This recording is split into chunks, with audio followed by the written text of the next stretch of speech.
وہاں یہ معاملہ انٹرنیشنل کورٹ آف جسٹس میں بہت بڑا معاملہ بن جاتا ہے. اور یہ ابھی حال ہی میں ہم نے دیکھا اسرائیل کے اس طرح خلاف ہوا اور بہت سی چیزیں ہوئیں. اب یہ کوشش ان کی یہی ہے کہ یہاں مسترد ہو اور ان کے پاس یہ ثبوت ہو کہ ہمیں یہاں سے مسترد کیا کہ ہم آگے اس لیے لے کے گئے ہیں.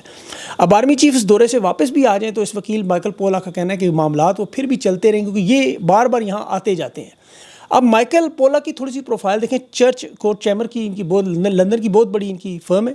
فوجداری, انسانی حقوق, یہ بڑے 6 کنگز کونسل ان میں کام کرتے ہیں. 45 کے بیرسٹر ہیں. بڑی ان کی بڑی شہرت ہے وہاں. بیرون ملک جو بڑے بڑے کیسز ہیں انسانی حقوق کے انٹرنیشنل لیول پر یہ لڑتے ہیں. اس میں ایوگر مسلمانوں کے کیسز انہوں نے لڑے ہیں. ارجنٹائن کی عدالت میں جو نسل کشی اور انسانیت کے خلاف معاملات ہیں وہ لڑے ہیں. گزشتہ معاملات میں ان کا کافی کام ہے. لیکن جو سب سے بڑا اور اہم معاملہ ان کا جو بہت سے لوگ بھول کے کسی نے ذکر نہیں کیا وہ ان کی پاکستان کے الیکشن کی دھاندلی کے متعلق معاملہ. اور یہ دیکھیں یہ اتنا بڑا معاملہ ہے کہ جس بندے نے بھی الیکشن کی دھاندلی کو اٹھانے کی کوشش کی اسے اٹھا لیا گیا. کمشنر لیاقت چٹھا کا آپ کو پتہ ہے, اس کے ساتھ بہت سارے اور بھی لوگ جڑے ہوئے.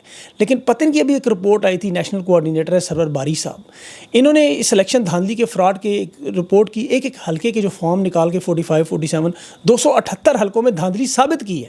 ابھی ان کے گھر بہت بڑی ریڈ کی, اس کا گھر سیل کر دیا, اغوا کرنے کی کوشش کی جا رہی ہے.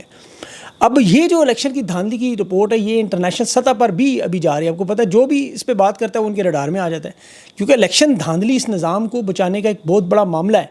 اب یہ جو اوورسیز پاکستانیوں نے کام کیا انہوں نے اس انٹرنیشنل انکوائری پہلے ہی کروا لی ہے. وہ رپورٹ شائع ہو چکی ہے. یہ یاد رکھیں بہت سے لوگوں نے اس پہ کام نہیں کیا. میں حیران ہوں اوورسیز پاکستانیوں نے جو برطانیہ میں بین الاقوامی ماہرین کا ایک پینل بنایا جس میں 5 ممالک کے پارلیمنٹیرین سینیٹر شامل تھے.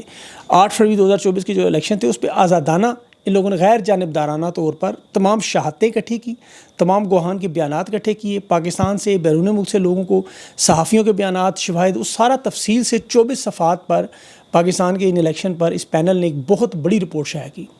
اسے پذیرائی کیوں نہیں ملی, میں بڑا حیران ہوں اس چیز پہ. اب اس میں دیکھیں آسٹریلیا سے, برطانیہ سے, امریکہ سے, جنوبی افریقہ سے, رومانیہ کے سینیٹرز پارلیمنٹیرین تھے. شو برج سینیٹر نے آسٹریلیا کے, رومانیہ کی کیٹلن ہیں وہ تھیں, اس میں کیون برینڈن تھے, اس میں ساؤتھ افریقہ کے مائیکل پولاک, اس کا برطانیہ کا جو بیرسٹر ہے یہ بھی تھا. اور یہ ان سب لوگوں نے مل کے بڑی تفصیل سے, پاکستانی کمیونٹی کی بہت بڑی کاوش تھی کہ یہ 5 ممالک کا انہوں نے انٹرنیشنل ماہرین کا پینل سے یہ رپورٹ بنوائی. یہ اقوام متحدہ تک جانی چاہیے, امریکی کانگریس تک جانی چاہیے, برٹش پارلیمنٹ تک جانی چاہیے, یہ پوری دنیا میں انہیں شائع کرنی چاہیے کیونکہ یہ اتنی بڑی انکوائری تھی کہ اس کی تفصیل میں پوری پڑھ رہا تھا. 24 صفحات کی رپورٹ ہے. یہ الیکشن ان کے لیے وہ بالِ جان ہے کیونکہ اس الیکشن سے ہی دیکھیں جو نظام بنایا گیا, اصل لڑائی تو یہی ہے. یہ جو کچھ ہو رہا ہے جنرل باجوہ سے شروع ہوا وہ یہی معاملہ تھا نا کہ ہم نے خان کو اقتدار سے نکالنا ہے, ہم لانے والے ہیں, ہم طاقت رکھتے ہیں. ماضی میں یہی ہوتا رہا.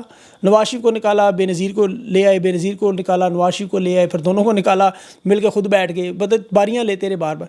یہ تو خان پہلی دفعہ سسٹم کے خلاف آ گیا جہاں قانون آئین اور وہ جمہوری نظام مانگ رہے ہیں. اب انہوں نے اس کے بدلے میں فارم 47 کا یہ بدنامی زمانہ الیکشن کروا کے بلکہ پاکستان کی تاریخ مسخ کر کے جو ظلم و ستم اور بربریت کر کے بد کردار لوگ لائے. حالانکہ ٹیکنوکریٹ بھی لا سکتے تھے, ایک نیا نظام بھی لا سکتے تھے, مارشل لا لگا دیتے, اس سے اچھا تھا. عوام اسے ہو سکتا ہے منظور بھی کر, لیکن یہ فارم 47 کا جو انہوں نے نظام بنایا جس کے پس پردہ اسٹیبلشمنٹ موجود ہے, اس نظام کو بچانے کے لیے یہ الیکشن سب سے بڑا معاملہ بنا ہوا ہے. یہ جو خان سے بات کی جاتی ہے, میں آپ کو بڑی انٹرسٹنگ بات بتاؤں. دیکھیں 2 سال کی بات کیوں کرتے ہیں نظام چلنے نے.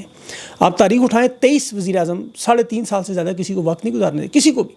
یا آپ حساب کر لیں سارا, جمع تفریق کر لیں. اب خان کی حکومت گرائی 22 اپریل 2022 کو, یعنی 22 اپریل 2025 کو ہو جاتے ہیں 3 سال پورے. اس کے بعد یہ چاہتے ہیں 6 مہینے میں اور دے دیں. اب 6 مہینے گزرتے ہیں تو بنتا ہے وقت نومبر کا جس میں آرمی چیف کی مدت ملازمت ختم ہوتی ہے جو اصل وقت ہے. اب عمران خان سے یہ معاملہ چاہتے ہیں کہ 3.5 سال آپ سے ہم نے اقتدار چھینا, ہم نے وہ اپنی شرائط پوری کر لی, ہم مطلب جو چاہتے تھے کر لیا. اب نومبر کے مہینے تک آپ آرمی چیف کے وقت تک بیٹھے رہیں, اس کے بعد نیا نظام آئے گا, آپ سنبھال لیں, آپ باہر جائیں. عمران خان آگے سے دوبارہ وہی بات کہ جو ماضی میں وہ نہیں ہونے دوں گا, میں صرف آئین اور قانون پر چلوں گا, فیئر اینڈ فری الیکشن کروائیں, جو عوام کہے گی وہ چلے گا, سمپل سی بات. اب یہ اس نظام کو چلنے نہیں دیتے. یہ ہلری کلنٹن نے برس پہلے کہہ دیا تھا کہ پاکستان میں جرنیل جمہوریت نہیں چاہتے کسی صورت میں, ان کی کوئی دلچسپی نہیں ہے پاکستان میں نظام, یہ صرف 3.5 سال نظام چلاتے ہیں. پھر جو بینیفیشری ہو, نواز شریف ہو, زرداری ہو, اس کا ٹولہ آپ کے سامنے جو موجود ہے.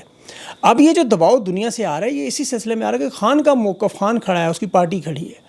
اب یہ کہہ رہے ہیں جی ہم امریکہ کے, اس کو اسحاق ڈار جو کہہ رہے ہیں جی ہم امریکہ کے دباؤ کو تسلیم نہیں کرتے, یہ انفرادی بیانات ہیں, ان کی ویلیو نہیں ہے, جب آئے گا آفیشیل بیان دیکھا جائے گا. پہلے تو جو آفیشیل بیان آیا ان کی اتنی جرت نہیں ہوگی کہ اس کا جواب سہ سکیں, یہ تو ساری دنیا کو پتہ ہے, یہ تو بڑے بڑے ممالک نہیں سہ سکے. تو ابھی تو معیشت ان کو اپنے گھٹنوں پر لا, نہیں تو شاید اس کا بیان دینے کی ضرورت ہی نہ پڑے. انہیں چونکہ دیکھیں سروکار نہیں ہے، یہ تو صرف اور صرف طاقت کا جو کھیل چل رہا ہے اس میں انہوں نے لوٹ مار کر کے بھاگ جانا ہے. وہ 10 کلومیٹر کی سڑک پہ 16 کروڑ مریم کھا گئی، اس طرح کے 80 پروجیکٹ کھا گئے ہیں اس طرح کے، وہ نکالیں گے انشاءاللہ وہ بھی کسی وقت بھی. لیکن یہ ابھی معاملہ صرف یہ ہے کہ سرنڈر نہیں کرنا چاہتے. یہ خان کی جو 71 کی ٹویٹس آتی ہیں، یہ حمود الرحمان کمیشن کا ذکر آتا ہے، شیخ مجیب کا ذکر آتا ہے، 6 نکات کا ذکر آتا ہے، خان جو مشرقی پاکستان کا حوالہ دیتا ہے، تو اسی لیے تکلیف ہوتی ہے کہ سرنڈر کا معاملہ یہ نہیں پسند کرتے.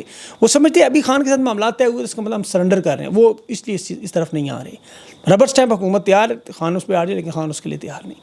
اب یہ جو نفرت کی خلیج بڑھتی جا رہی ہے، دیکھیں مشرقی پاکستان تو ایک حصہ تھا، پورا پاکستان نہیں تھا، آج پورا پاکستان کا مخالف ہو گیا. یہ جو عمران خان کی 91% مقبولیت آپ سنتے ہیں، اس کا مطلب 91% ان کے مخالف ہے. یہ عمران خان کو تو توڑنا چھوڑ، دیکھیں حسان نیازی کو نہیں توڑ سکے. اس کا بیان ایک سنیں کہ تا قیامت تک یہی کہتا رہوں گا مجھے انصاف چاہیے، معافی نہیں مانگوں گا، جو مرضی ہو جائے. نتیجہ پھر خلیج نہیں، آپ کے سامنے دیکھیں لمس جیسی یونیورسٹی میں جو پھول پھینکنے والے تھے، کیا نعرے مارے لانتے بھیج رہے ہیں. یہ بڑی خطرناک اور تشویشناک معاملہ ہے. آپ اور سوشل میڈیا پہ دیکھیں سانحہ لمس کی کتنی حمایت کی جا رہی ہے. کچھ عرصہ پہلے تک یہ نعرے بلوچستان میں آپ سن لیتے تھے، کبھی کبھار کوئی منظور پشتین یا ادھر ادھر آپ کو نظر آتے تھے. یہ جو یا مریم نواز کے کنونشن میں، بھول گیا میں، مریم نواز کے کنونشن میں یہ نعرے بڑے واوا چلتے تھے ہر جگہ کہ یہ جو دہشت گردی ہے اس کے پیچھے وردی ہے، یہ جو غنڈہ گردی ہے اس کے پیچھے وردی. یہ نون لیگ کے جلسوں باقاعدہ ان کا سلوگن تھا. لیکن آج یہ لمس میں سنائے دیے جا رہے تھے. اور پاکستان کا بڑا ممتاز ادارہ ہے، 1984 سے بنا ہوا ہے، اور عالمی درجہ بندی میں تو خیر بہت نیچے ہے، 500 پتہ نہیں 80 یا 90 نمبر پہ، لیکن رینکنگ میں موجود ہے. یہاں پر علمی تحقیقاتی مکالمے ہوتے ہیں، ایک معیاری تعلیم ہوتی ہے پاکستان کی. اب یہاں نعرے لگنا اور DJSPR کی آمد ہونا اور پھر وہ اس طرح اس کو چھپانا نکلنا، یہ چیز بہت زیادہ تشویشناک، بہت زیادہ. عدلیہ کے معاملات کی طرف چیف جسٹس سے ملاقات جو ہوئی، عمران خان کی تو ضمانتیں منسوخ ہونے والا کیس جو ہے اور جسمانی ریمانڈ والا معاملہ، جو حکومت کی اپیل تھی وہ سماعت کے لیے مقرر ہے. 27 فروری کو یحییٰ افریدی 3 رکنی بینچ کے ساتھ سننا چاہیے. مزے کی بات ہے اس بینچ میں ہے جسٹس میاں گل حسن اورنگزیب، جنہیں اسلام آباد ہائی کورٹ سے اٹھا کے لایا گیا تھا یہاں، اور ان کے ساتھ محمد شفیع صدیقی صاحب بھی ہیں. لیکن گل حسن صاحب کو لایا گیا تھا کہ ٹیکس کے معاملات سنیں گے سپریم کورٹ میں، سن وہ رہے گے عمران خان کے معاملہ، لیکن اسلام آباد ہائی کورٹ میں نہیں سننے دیا انہیں. اب 16 کیسز خان کے لگ چکے ہیں، جسمانی ریمانڈ والا معاملہ بھی اس میں 9 مئی کے جو ملزمات کی ضمانتیں منسوخ ہوئیں وہ بھی سنیں گے. چیف جسٹس کے ساتھ اب یہ جو تحریک انصاف کی ملاقات ہوئی، اس میں دیکھیں چیف جسٹس کو عمران خان کا خط 304 صفحوں کا اور تحریک انصاف کی جو ظلم و ستم کی پوری تفصیل بتائی گئی، پوری تفصیل. لیکن منافقت کا لیول چیک کریں کہ سپریم کورٹ نے اعلامیہ جاری کیا، اس میں انہوں نے لکھا جی کہ عدالتی اصلاحات اور بار ایسوسیشن کے معاملات اور جو تجاویز تھیں اس پر ہماری 2 گھنٹے گفتگو ہوئی. اندازہ کریں تحریک انصاف کا 2 گھنٹے وقت انہیں عدالتی اصلاحات کی تجویز دیتا رہا. لیکن اسی لیے انہوں نے پھر پریس کانفرنس فوراً کر دی، کیونکہ انہیں پتہ ہے قاضی پارٹ 2 سے ہم ملنے جا رہے ہیں. شہباز شریف کے ساتھ اس کی ملاقات ہوئی، چیف جسٹس یحییٰ افریدی کے 2 اعلامیے جاری. شہباز شریف کہتا ہے ہم معیشت اور سیکورٹی پر بات کر رہے تھے، یہ کہہ رہے ہیں ہم نے عدلیہ اور اصلاحات پر بات کی. تو ابھی بھی وہی بات تھا. تو یحییٰ افریدی بالکل قاضی پارٹ 2 ہے، بالکل پارٹ 2 وہی اس کا کہہ لیں. میں اور مزید کچھ کہنا نہیں چاہتا. اپوزیشن اتحاد بہت بڑا، ان کو آپ کو پتہ ہے مشورے ہم دیتے رہے، انہوں نے سن لیا. اچھا ایک پچھلے ویلاگ میں نے ایک خبر کنفرمیشن میرے پاس آئی ہے، وہ درست نہیں تھی، کہ مولانا فضل الرحمان نے اپوزیشن اتحاد کی کوئی شرائط نہیں رکھی. یہ انہوں نے کنفرم کیا ہے مجھے، اس لیے میں نے کہا آپ کو بتا دوں. دوسرا جو تحریک تحفظ آئین وہ سندھ جا رہی ہے GDA کی قیادت سے ملنے، اور وہاں پر سندھ میں ان کی جو ایاز پلیجو صاحب ہیں ان سے بھی ملاقات ہوگی GS کے، اور محمود اچکزئی، اسد کیسر، صاحبزادہ حامد رضا ہیں، BNP مینگل کے 2 لوگ ہیں، اخوند زادہ اس کے ساتھ، حسین ان کے ساتھ شامل ہیں، PWM شامل ہیں، اور تحریک انصاف کی طرف سے سلمان اکرم راجہ ہیں. یہ بزنس کمیونٹی سے صحافیوں سے ملیں گے وہاں. اور محمود اچکزئی کی آج فضل الرحمان صاحب سے بھی ملاقات ہوئی، اور وہ 3 شرائط والی جو میں نے بات کی تھی وہ نہیں تھی اس میں، وہ انہوں نے مجھے بتایا کنفرم کیا، وہ درست خبر نہیں تھی، اس کی معذرت. لیکن ایک اسٹیئرنگ کمیٹی بھی ساتھ بنائی جا رہی ہے جس پہ شاہد خاقان عباسی کو سربراہ، اور اسد کیسر، شبلی فراز، کامران مرتضیٰ، مصطفیٰ نواز کھوکر، صاحبزادہ حامد ہیں، ساجد ترین، یہ سارے لوگ اکٹھے کر کے خیبر پختونخوا، بلوچستان سمیت تمام رہنماؤں کو، اپوزیشن بہت بڑا ایک گرینڈ اپنا الائنس بنا رہی ہے. اور یہ بڑا زبردست معاملہ ہے، ان کو یہی کام کرنا چاہیے تھا بہت پہلے، لیکن چلیں دیر آئے درست آئے. تاکہ ان لوگوں کی بے شک گراؤنڈ پہ لوگ سمجھتے ہیں کہ 90% مقبولیت تحریک انصاف کی بلا شبہ ہے، لیکن آپ کو یہ لوگ چاہیے ساتھ. یہ آپ کو ایک اخلاقی لحاظ سے ایک گرینڈ اپوزیشن بنانی چاہیے. یہ ہمیشہ سیاسی عمل کا بڑا اہم حصہ ہوتا ہے، سولو فلائٹ کبھی بھی نہیں کرنی چاہیے. تو یہ بڑا اچھا معاملہ ہے. یہاں خان اکیلا ہو باہر ہو وہ اکیلا ہی کافی ہے، لیکن خان نہیں ہے تو انہیں لوگ ہی چاہیے. دوسرا یہ جو دھرنا ہو رہا ہے ابھی اس وقت پارلیمنٹ کے باہر ریڈ زون میں، دیکھیں تحریک انصاف کو نہیں کرنے دیا. وہاں وہ گئے, وہ فیصل سے جاوید چودھری صاحب مستی کرتے, پوچھتا ہے کہ 24 نومبر کو آپ نے احتجاج کیا تھا نا؟ وہ کہتا ہے کہ احتجاج کیا لیکن 16 کفن بھی ساتھ لے گئے, لاشیں بھی لے گئے. تو یہ احتجاج تھا ان کا. لیکن یہاں سرکاری, میں نہیں کہتا اللہ معاف کرے کسی کو بھی وہ زخمی کرے, پھینٹی شینٹی ان کو لگائی انہوں نے کافی. لیکن لوگ حیران ہیں, ریڈ زون میں بیٹھ کے پارلیمنٹ کے سامنے سرکاری ملازمین کو اجازت ہے, عوام کو اجازت نہیں ہے. کیوں؟ وجہ کیا ہے؟